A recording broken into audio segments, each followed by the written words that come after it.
المعلق علي محمد علي الناس انتقدوه كتير، بس انا ليا وجهة نظر. مثل بيقول: اكذب ثم اكذب ثم اكذب ثم اكذب حتى يصدقك الناس. هكذا يفعل كل الزملكاوية مع الاحترام الكامل ليهم.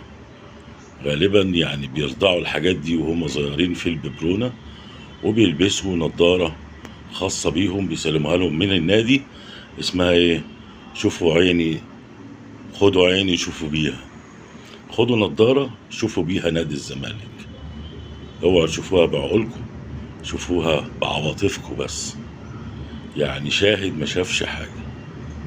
علي محمد علي شاهد ما شافش حاجة. كأننا احنا يعني ايه؟ يعني حزب العميان، مع احترامنا لكل الناس اللي ما بتشوفش. سلام.